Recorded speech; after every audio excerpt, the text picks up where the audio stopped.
সারা দেশে নিরাপদ পানি সরবরাহের লক্ষ্যে large pipe water supply scheme প্রকল্পের মাধ্যমে 250টি পরিবার পাবে বিশুদ্ধ পানি, যার জনস্বাস্থ্য প্রকৌশল জামালপুর জেলায় 7টি প্যাকেজ বরাদ্দ পায়, যার মোট চুক্তির মূল্য 22.5 কোটি টাকা। 2021 সালে জামালপুর সদর, সরিষাবাড়ি ও মাদারগঞ্জে 3টি প্রকল্পের কাজ শুরু হয়, তবে 5 বছরেও শেষ হয়নি প্রকল্পের কাজ। অপরদিকে মেলান্দাহ, ইসলামপুর, দেওয়ানগঞ্জ, বকশীগঞ্জ এই 4টি উপজেলায় কাজ চুক্তি হয় 2022 সালে, কিন্তু 4 বছরেও কাজ শেষ হয়নি এই 4টি প্রকল্পের। প্রতিটি কাজ 70 থেকে 80 ভাগ করেই সিংহভাগ টাকা নিয়ে ঠিকাদার প্রতিষ্ঠান পালিয়ে যায়। নিরাপদ পানির আশায় পানির লাইন নিলেও এখন সুবিধা পাচ্ছেন না উপকারভোগীরা। এলাকার কাজটা করছে, এমন তো পানি লাইনও নাই, উদ্দেশ খবরও নাই, কিছুই নেই যে পানিটা নিয়ে খাবো, এটাও উপায় নেই। যে কন্ট্রাক্টর হইতে পলাই গেছে গা, এনকার যে খালি খালি পাইপ লাইন দিয়ে ঠিক আছে, কিন্তু পানি কেউ পাইতেছে না।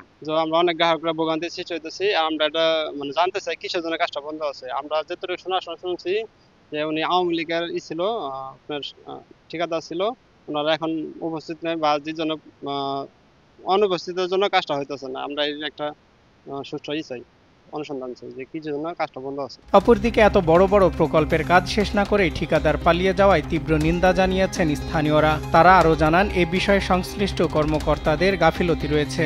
জনস্বাস্থ্যের প্রকল্পের যে কাজগুলো 5 বছরে শেষ হয়নি, যতটুকু আমরা জানতে পেরেছি ঠিকাদার 1 বছর হয়ে পালিয়েছে, কিন্তু কাজটি তো 5 বছর চলমান ছিল, তাহলে কাজটি শেষ হলো কেন? এখানে সংশ্লিষ্ট কর্মকর্তাদের গাফিলতি আছে কিনা সেটা খতিয়ে দেখা দরকার। যেহেতু এখনো বন্ধ রয়েছে, যদি অন্তর্বর্তীকালীন সরকার যারা কর্মকর্তা রয়েছেন তাদেরকে আমি বিশেষভাবে অনুরোধ করব দ্রুত গতিতে এর ব্যবস্থা নিয়ে এই পানির সাপ্লাই চালু করা হোক। জনস্বাস্থ্য অধিদপ্তরের এই কর্মকর্তা জানান, দীর্ঘদিন ধরে ঠিকাদারের সাথে যোগাযোগ করলেও কোনো সাড়া মিলছে না। চুক্তির মেয়াদ শেষ হয়ে গেছে অনেক আগেই। নতুন করে চুক্তি না করলে নতুন ঠিকাদারদের কাজ দেওয়া হবে বলে জানান তিনি। আমার সমগ্র বাংলাদেশে নিরাপদ পানি সরবরাহ প্রকল্পের অধীন 7 উপজেলায় 7টি লার্জ পাইপ ওয়াটার সাপ্লাই বা কমিউনিটি ভিত্তিক পাইপ ওয়াটার সাপ্লাই, যেটা দিয়ে প্রায় 250 হাউসহোল্ডে আমার ওয়াটার সাপ্লাই কানেকশন হবে। এই প্রকল্পটি যে 7টা প্যাকেজ, এই 7টা প্যাকেজের গতি একটু স্লো এবং প্যাকেজগুলি আসলে মেয়াদ উত্তীর্ণ হয়ে গেছে।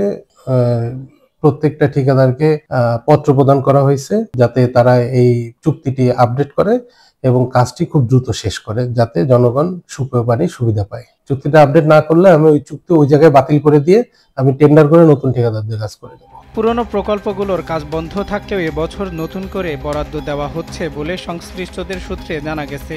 দ্রুত সময়ের মধ্যে কাজ শেষ হলে সুষম পানি ব্যবস্থা হবে, এমনটাই প্রত্যাশা জামালপুরবাসীর। সজল বিশ্বাস, নিউজ ডেস্ক, দেশ টিভি।